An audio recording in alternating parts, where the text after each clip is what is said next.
വർദ്ധിച്ചുകൊണ്ടിരിക്കുകയാണ്. അത് റമദാനിലെ എല്ലാ രാവുകളിലും അത് നടന്നുകൊണ്ടിരിക്കുകയാണ്. അതാണ് നരകവിമോചനത്തിന്റെ നാളുകളെന്ന് റമദാനിനെ സംബന്ധിച്ച് നമ്മൾ പറഞ്ഞുകൊണ്ടിരിക്കുന്നത്. ആ പാപികളായ ആളുകളുടെ ലിസ്റ്റിൽ നിന്ന് മായ്ക്കപ്പെട്ട് നമ്മുടെ പാപങ്ങൾ ശുദ്ധീകരിക്കപ്പെട്ട് സ്വർഗീയാരാമത്തിലേക്ക് പ്രവേശിക്കപ്പെടാവുന്ന ഭാഗ്യവാന്മാരുടെ ലിസ്റ്റിൽ ഉൾപ്പെടാനുള്ള മനമുരുകിയുള്ള പ്രാർത്ഥനയുടെ ദിവസങ്ങളിലൂടെയാണ്, ധന്യമായ നിമിഷങ്ങളിലൂടെയാണ് നാം കടന്നുപോയിക്കൊണ്ടിരിക്കുന്നത്. കാരണം നാം ഭയപ്പെടുന്നു, ജഹന്നം ഭയപ്പെടുന്നു. ജഹന്നമിന്റെ ശിക്ഷ ഏർപ്പെടുത്തിയ നാഥനോടുള്ള ഭയപ്പാടാണ്. ആ നാഥന്റെ ശിക്ഷ പൊറുക്കുകയാണെങ്കിൽ അവൻ വല്ലാതെ പൊറുക്കുന്നവനാണ്. പിടിച്ച് ശിക്ഷിക്കുകയാണെങ്കിലോ അത് അസഹനീയമാണ്. ലാ യുഅദ്ദിബു അദാബഹു അഹദ്, അവൻ ശിക്ഷിക്കും പോലെ ശിക്ഷിക്കുന്ന ഒരുത്തനുമില്ല. വലാ യൂസിഖു വസാഖഹു അഹദ്, അവൻ പിടിച്ചു കെട്ടും പോലെ പിടിച്ച് ബന്ധിക്കുന്നവനും ഒരാളും തന്നെയില്ല. നബ്ബി ഇബാദി, എന്റെ അടിമകളോട് പറയൂ നബിയേ, അന്നീ അനൽ ഗഫൂറുർ റഹീം, ഞാൻ ഏറെ പൊറുക്കുന്നവനാണ്, കരുണയുടെ കടലാണ്, ഏറെ കരുണ ചെയ്യുന്നവനുമാണ്. അതേ അവസരത്തിൽ എന്നോട് ധിക്കാരം കാണിച്ച് എന്നിൽ നിന്ന് വിട്ടുപോയവൻ എന്നിലേക്ക് മടങ്ങി വരാതെ ധിക്കാരിയുടെ സ്വരത്തിൽ തന്നെയാണ് ജീവിതം മുന്നോട്ട് കൊണ്ടുപോകുന്നതെങ്കിൽ വഅന്ന അദാബി, നിശ്ചയമായും എന്റെ ശിക്ഷയുണ്ടല്ലോ, ആ ശിക്ഷ ഹുവൽ അദാബുൽ അലീം, വേദനാജനകമായ അസഹനീയമായ ശിക്ഷയാകുന്നു. അതാണ് നമ്മൾ ഭയപ്പെടുന്നത്, അതിനെയാണ് നമ്മൾ പേടിക്കുന്നത്. ആ ജഹന്നമിനെ സംബന്ധിച്ച് നമ്മുടെ ഓരോ നമസ്കാരങ്ങളിലും നമ്മൾ ചോദിച്ചു കൊണ്ടിരിക്കുന്നു, അറിഞ്ഞോ അറിയാതെയോ. 4 കാര്യങ്ങളിൽ നിന്ന് രക്ഷ ചോദിച്ചുകൊണ്ടല്ലാതെ നമസ്കാരത്തിൽ നിന്ന് പിരിയരുത്. ആ 4 കാര്യങ്ങളിൽ നമ്മൾ അല്ലാഹുവിനോട് ഖബറിലെ ശിക്ഷയെ സംബന്ധിച്ച് ചോദിക്കുന്നുണ്ട്. വഅഊദു ബിക മിൻ അദാബി ജഹന്നം എന്ന റിപ്പോർട്ടുണ്ട്, നാറി എന്ന റിപ്പോർട്ടുണ്ട്. രണ്ടായിരുന്നാലും നരകാഗ്നിയുടെ കഠിന കഠോരമായ ശിക്ഷയിൽ നിന്ന് അല്ലാ നീ ഞങ്ങളെ കാക്കണേ, നീ എന്നെ രക്ഷിക്കണേ, ഞാൻ നിന്നോട് ശരണം തേടുന്നു, അഭയം ചോദിക്കുന്നു എന്ന് പറയാത്ത ഒരു ഫർദ് നമസ്കാരങ്ങൾ നമുക്ക് കഴിഞ്ഞു പോകുന്നുണ്ടോ? 5 നേരം നമ്മളത് പറയുന്നുണ്ട്, നമ്മുടെ മനസ്സിൽ തട്ടുന്നുണ്ടോ എന്തോ? നിങ്ങൾ ചിന്തിച്ചു നോക്കൂ, എത്രമാത്രം ഇങ്ങനെ 5 നേരം ഇങ്ങനെ ആവർത്തിച്ച് പടച്ചു തമ്പുരാനോട് ചോദിക്കാൻ മാത്രം, ഇത്രമാത്രം ഭയങ്കരമായ സങ്കേതമാണത്. കാരണം അത് സൃഷ്ടിച്ച നാഥനാ പറയുന്നത് വബിഇസൽ മസീർ, ആ ചെന്നു ചേരാനുള്ള സങ്കേതമാകുന്ന നരകം അതെത്ര മോശമാണ്, അതെത്ര ചീത്തയാണ്, അതെത്ര വലിയ സങ്കേതമാണ്, എത്രയാണ് അതിന്റെ വിശാലത.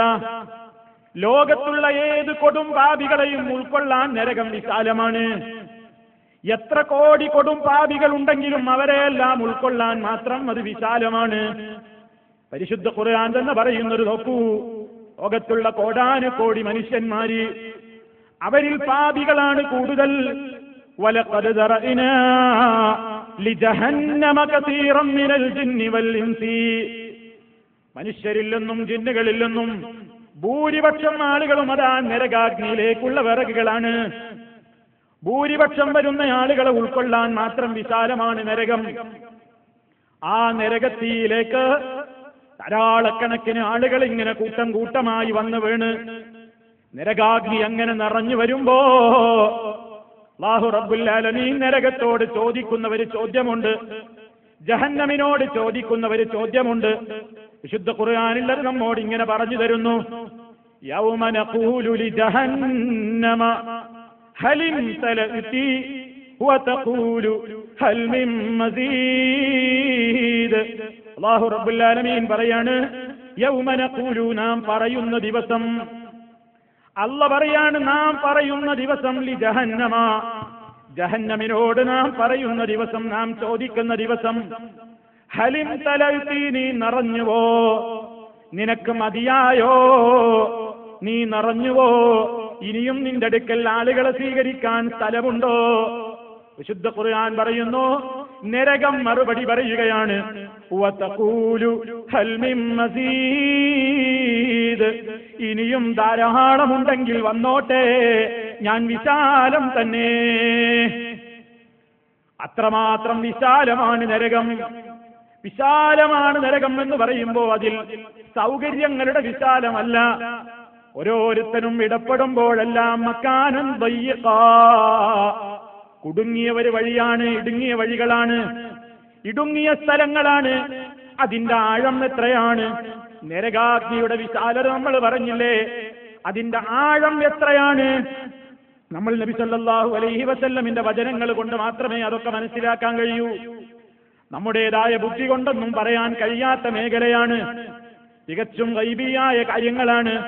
നബി സല്ലല്ലാഹു അലൈഹി വസല്ലം പക്ഷേ നമ്മെ ആ വിഷയത്തിൽ വളരെ കൃത്യമായി തന്നെ പഠനങ്ങൾ നൽകിയിട്ടുണ്ട്.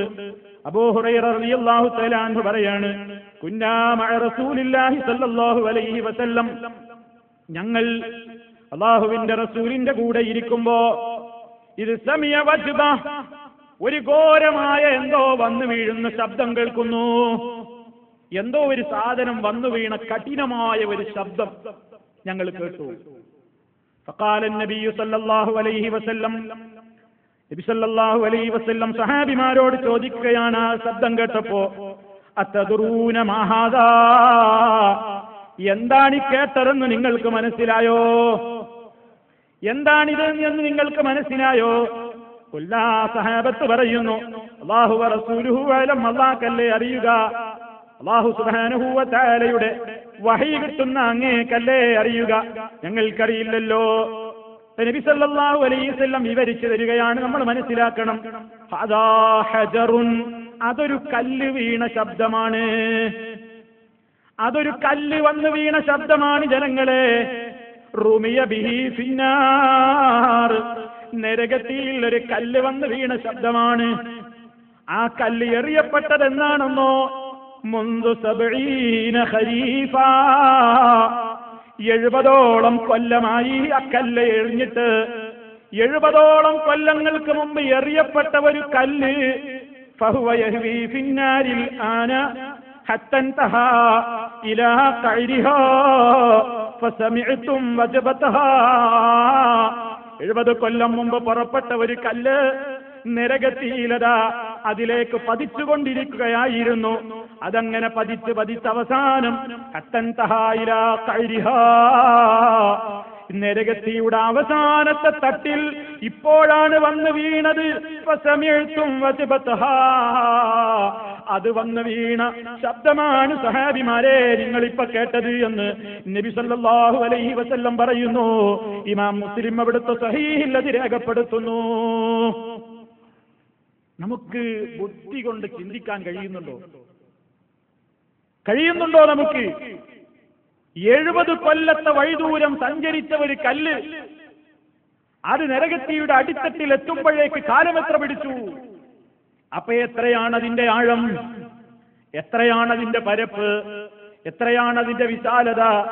നമുക്ക് മനസ്സിലാക്കാൻ കഴിയാത്തത്ര കഠിനമാണ്, കഠോരമാണ്. അങ്ങനെയുള്ള നരകം എല്ലാ പാപികളെയും ഉൾക്കൊണ്ടാലും സ്ഥലം ബാക്കിയാകുന്ന നരകം. ആ നരകാഗ്നിയുടെ സംബന്ധിച്ചിടത്തോളം സത്യവിശ്വാസികളോട് ഖുർആൻ ഒരു കാര്യം പറയുന്നുണ്ട്. നരകത്തിക്ക് തന്നെയും പല രൂപത്തിലുള്ള തട്ടുകളാണ്, വ്യത്യസ്ത തട്ടുകളാണ്. ഭീകരങ്ങളായ അനവധി ശിക്ഷകൾ നടന്നുകൊണ്ടിരിക്കുന്ന വ്യത്യസ്ത കേന്ദ്രങ്ങളാണ്. അതിലെ ഏറ്റവും നിസ്സാര ശിക്ഷ പോലും എന്താണ്? നരകാഗ്നിയിൽ ലഭിക്കപ്പെടുന്ന അഹ്വനു അദാബ്, നരകത്തിയിൽ കടന്ന മനുഷ്യന് ലഭിക്കാൻ പോകുന്ന ഏറ്റവും നിസ്സാരമായ ശിക്ഷ എന്താണെന്നോ? അവന്റെ കാലിൽ തീ കൊണ്ടുള്ളവര് ചെരുപ്പ് ധരിപ്പിക്കലാണ്. നരകത്തിയിൽ പ്രവേശിപ്പിക്കപ്പെട്ട മനുഷ്യന്റെ കാലിൽ നരകാഗ്നി കൊണ്ടുള്ള തീകൾ, ഈ ചെരുപ്പുകൾ ധരിപ്പിക്കപ്പെടുന്നു. അതിലൂടെ അവന്റെ തലച്ചോറ് തിളച്ചു മറിയുന്നു. അവന്റെ തലയിലോളം എത്തിത്തീരുന്ന കഠിനകഠോരമായ ആ ശിക്ഷ, അത് തന്നെ നമുക്ക് ഓർക്കാൻ കഴിയുന്നുണ്ടോ? അതാണ് അഹ്വനു ഏറ്റവും നിസ്സാരമായ ശിക്ഷ നരകത്തിയിലെന്ന് മഹാനായ നബി സല്ലല്ലാഹു അലൈഹി വസല്ലം പറയുന്നു. അല്ലാഹു റബ്ബുൽ ആലമീൻ നമ്മെ എല്ലാവരെയും കാത്തുരക്ഷിക്കുമാറാകട്ടെ. ആ കഠോരമായ നരകം, ആ നരകത്തിയുടെ വ്യത്യസ്തങ്ങളായ വാതിലുകളുണ്ട്. ഓരോ കവാടങ്ങളിലൂടെയും കടക്കുന്ന ഹതഭാഗ്യന്മാരുണ്ട്. സ്വർഗത്തിന് ചില വാതിലുകളില്ലേ, ആ വാതിലുകളിലൂടെ പ്രവേശിക്കുന്ന മഹാന്മാരുള്ളതുപോലെ നരകത്തിനും ചില വ്യത്യസ്തമായ ചില ശിക്ഷയുടെ കേന്ദ്രങ്ങളുണ്ട്. ആ കേന്ദ്രങ്ങളിലേക്ക് തള്ളിയിടപ്പെടാൻ പാകത്തിൽ അതിനും 7 വാതിലുകളാണ് അല്ലാഹു ഏർപ്പാട് ചെയ്തിരിക്കുന്നത്. അതും വിശുദ്ധ ഖുർആൻ പറയുന്നു.